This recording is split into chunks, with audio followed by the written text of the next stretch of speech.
assez étonnant. Un rallye écolo, Anne-Christine Oron.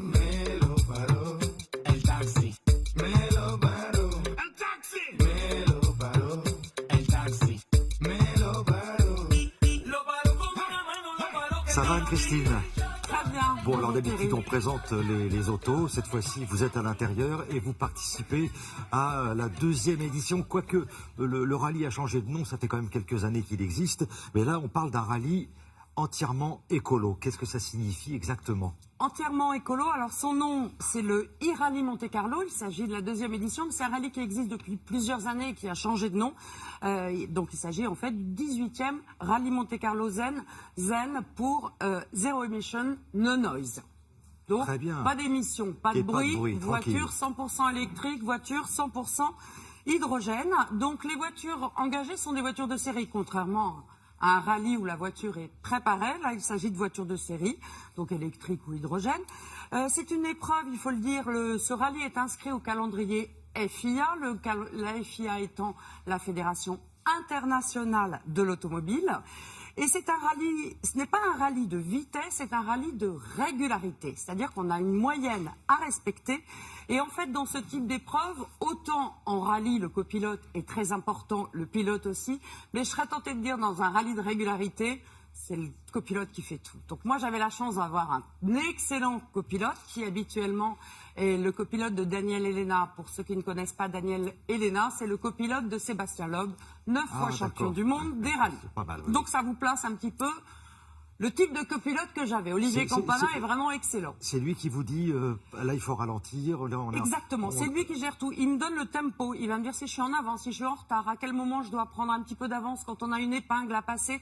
Si on le suit, on n'a rien d'autre à faire que de conduire. C'est quand même pas très compliqué. Donc c'est vraiment le copilote qui fait le résultat.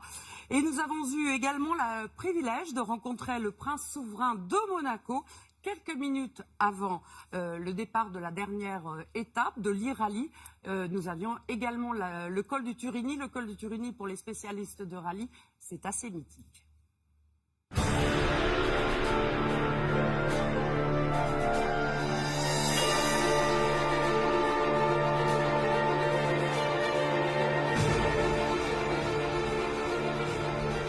La technique, c'est de recharger le plus possible parce qu'on doit faire encore 133 km cette nuit dans l'arrière-pays. On part dans 10 minutes. On décharge au dernier moment ou on part avec le On part câble? avec le câble, c'est le plus simple.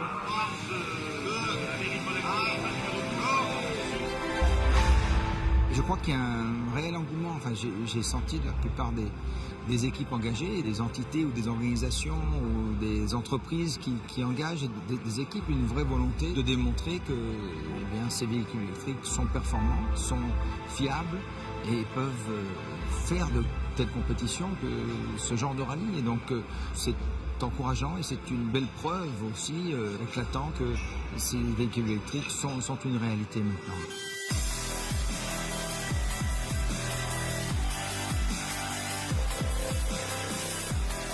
Le principe du rallye de régularité, contrairement à un rallye de vitesse, c'est de respecter une moyenne horaire qui sera jamais supérieure à 50 km/h pour faire en tronçon de route ou rapide ou sinueux.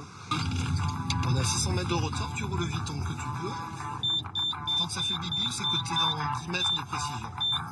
D'accord. 8 mètres de retard. À tout moment, vous êtes contrôlé pour vérifier que vous soyez à 50. Par des appareils par GPS, par des commissaires de l'Automobile Club qui sont au bord de la route, qui mesurent. Et si vous n'êtes pas dans le cadre, que vous vous décalez, ce sont des points de pénalité. Le vainqueur d'un rallye est celui qui a le moins de pénalité. Quand c'est sinueux, c'est là où tu fais les plus grands écarts. C'est là où tu es plus en retard. C'est le but du jeu, ils n'ont pas mesuré dans les grandes lignes droites.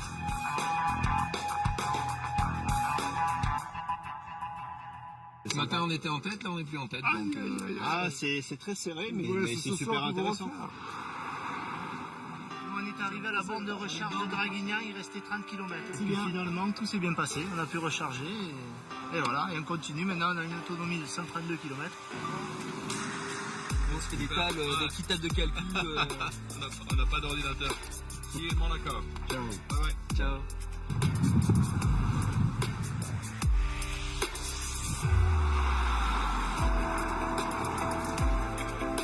Alors, je me pose une une question idiote. Quand on a des bornes de recharge, des endroits où on peut recharger, tout le monde est en même temps, il y a 40 voitures quand même. ça va être le bordel. Ah d'accord.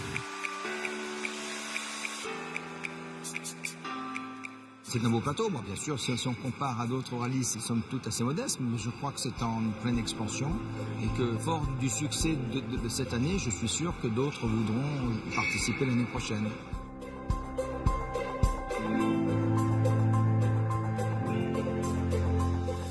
Ouais, Christine, vous avez 15 secondes pour nous expliquer quand même que c'est formidable les voitures électriques et que ça serait pas mal si on pouvait recharger le plus vite possible. Quoi. Alors S'il y déjà avait des 15 bornes. secondes pour recharger une voiture électrique, c'est très compliqué. Non, il faut trouver les bornes, bon ça encore ça va.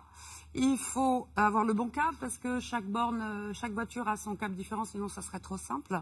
Et puis après, c'est très compliqué. On n'a pas la carte qui va bien, on peut payer avec son smartphone, ça ne marche pas, etc. Donc tant qu'on n'est pas en principauté de Monaco, on a beaucoup de problèmes pour recharger. C'est pas